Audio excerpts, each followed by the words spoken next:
जी viewers, welcome back good healthy morning. हम बात कर रहे हैं रमजान एंड सेहत पे और ब्रेक में हमें ज्वाइन किया है डॉक्टर फरीदा अमीन ने। अस्सलाम वालेकुम राफिया, क्या हाल कैसी हैं? मैं बिल्कुल ठीक ठाक हूँ, आप कैसे हैं? आपकी ईद की तैयारी शुरू हो गई या नहीं, ये बताइए। ईद की तैयारी अभी तो रमजान की ढंग से तैयारी पूरी नहीं हुई, अभी ईद की तैयारी हो जाएगी। आप लोग को वैसे ही पता है कि हम आखिरी दिनों में तो कर रहे होते हैं। बिल्कुल तो वो जिस दिन ईद होती है उससे 2 दिन पहले तो कपड़े आते हैं हमारे, तो you know how it is. Anyway, doctor Farida से हम पूछते हैं हमारे पोल का सवाल। डॉक्टर फरीदा, मुझे बताइए एक बात, बिल्कुल जो आप सोचती हैं, रमजान में ऑफिस टाइमिंग्स जो होते हैं वो कम होने चाहिए? नहीं, आई डोंट थिंक सो। क्यों? देखिए, रीज़न ये है कि रमज़ान का मकसद है कि सेल्फ डिसिप्लिन आए आप में, और अगर वो डिसिप्लिन को आप कंटिन्यू ना कर सकें तो व्हाट्स द यूज़, है ना। तो वही होना चाहिए जो रूटीन होता है, उसमें कोई चेंज नहीं आना चाहिए। और रोजे का फील क्या, जब आप सारा वक्त सिर्फ अपने आराम के चक्कर में लगे रहेंगे कि आराम करें, तो रोजे का फील ही नहीं आया भाई। रोजे का फील है सारा काम करो, पूरा दिन वैसे गुजारो, वैसे फुल ऑफ एनर्जी, और रोजा भी हो। ये हुआ ना रोजा। अच्छा जी, कॉल है हमारे पास, एक अटेंड करते हैं। अस्सलाम वालेकुम। Good healthy morning. ये बड़ी रोबोटिक आवाज है, कौन बात कर रहा है? बात कर रही हूँ। आप कैसी हैं? मैं बिल्कुल ठीक हूँ, आप कैसी हैं? अल्लाह का शुक्र।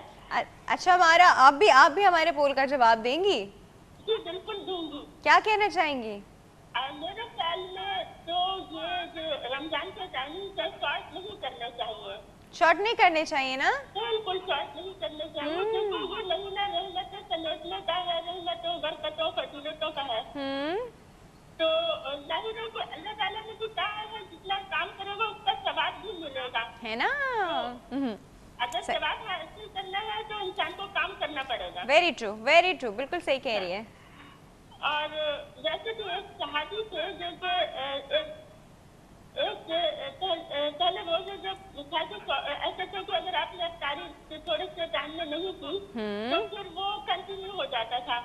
तो एक सहाबी थे जो मेहनत करते थे अपने खेतों पर, और वो एक दफा ऐसा हो गया कि एंड टाइम पर वो सो गए तो उनका रोजा कंटिन्यू हो गया।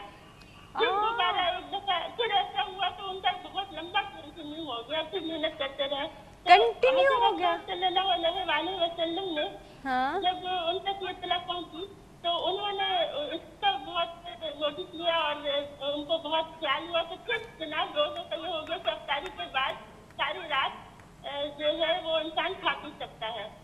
अच्छा, सही, ठीक है। वो इतनी मेहनत कर सकते थे, हम लोग क्यों नहीं कर सकते? हम लोग के पास तो फिर भी बहुत ही फैसिलिटीज है। ठीक है जी, कुछ और कहना चाह रही हैं?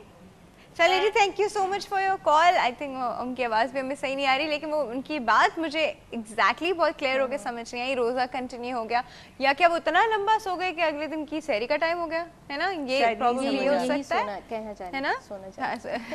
आई थिंक ये होते हैं रोज़ा लगने के अलावा। अच्छा चलिए जी, सब छोड़े।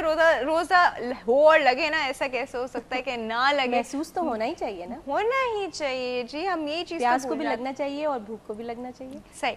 अब हम डॉक्टर फरीदा से पूछते हैं। डॉक्टर फरीदा, अब हम थोड़ी सी सेहत की बात करें तो थोड़ा लाइफस्टाइल पे आ जाते हैं कि रमजान में हम लोग, सबसे पहले तो मुझे बताएं, सहरी खा के सो जाना में कोई गड़बड़ तो नहीं होती ना?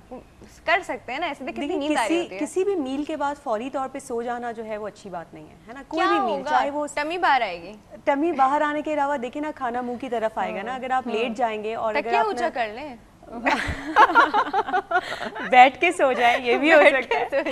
नहीं, जनरली हेल्थ वाइज जो है वो रिकमेंडेड नहीं है, और ख़ासतौर पे इंडाइजेशन के जिन लोगों को प्रॉब्लम्स रहते हैं, सीने में जलन रहती है, तो हम उनको वैसे भी कहते हैं कि आप रात में लेट नाइट ना खाएं। ऐसा खाएं कि जब खाने और सोने के दरमियान कम से कम 2 घंटे का डिफरेंस होना चाहिए। तो होए, अब सहरी के बाद 2 घंटे जागना भी है। 2 घंटे जागने के बाद तो फिर ऑफिस टाइम हो जाएगा, तो फिर क्या सोना? तो आप आफ्टरनून में एक नैप ले लें। तो 2 घंटे का क्या करेंगे? इबादत करें ना, यही तो वक्त है इबादत का, है ना? वो हो नहीं रही होती, आंखें बंद हो रही होती हैं। वॉक कर लें, थोड़ी सी वॉक कर लें। फजर की इबादत का वैसे भी सवाब ज़्यादा है। आप जो है थोड़ी देर, मतलब अपनी नमाज के लिए लोग जाते हैं फजर की जमात के लिए, आप जमात में जा रहे हैं, आप वापसी में जो है फ़ौरन घर ना आए, आप थोड़ी वॉक कर लीजिए। आप मतलब आधे घंटे की वॉक कर लीजिए, उसके बाद आके थोड़ी देर कुरान पढ़ लीजिए।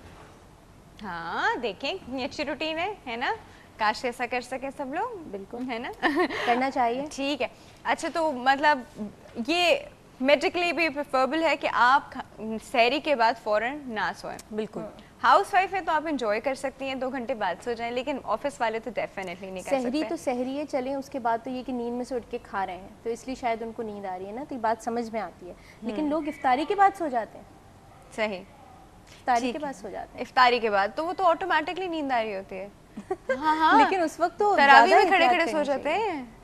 वो तरावी हो रही होती है, वो चलिए सो रहे होते तरावी हैं। इशा के टाइम आ गया, मैं आपको जस्ट आफ्टर जैसे मगरिब पे आपका रोज़ा खुला, उसके बाद लोग जाके मतलब दस्तरखान वैसे ही पड़ा हुआ है या ज़्यादा किसी ने उठाया नहीं उठाया, जाके लेट गए, भाई खा के इतना थक चुके हैं कि बस वो जो है वो थोड़ी देर के लिए और अभी बीच में कोई कहते चलो ईद की शॉपिंग पे चले, हाँ, तो कैसे हाँ, कैसे तो फौरन खड़े हो उठ जाएंगे, फिर तो इतनी स्पीड में खड़े होंगे। अच्छा जी, अब इस पे हम और बात करते हैं, अब खाने पे बात करते हैं, क्या खाना क्या नहीं खाना चाहिए। छोटा सा ब्रेक है, ब्रेक के बाद वापस आते हैं और इस पे बात करते हैं। Stay tuned.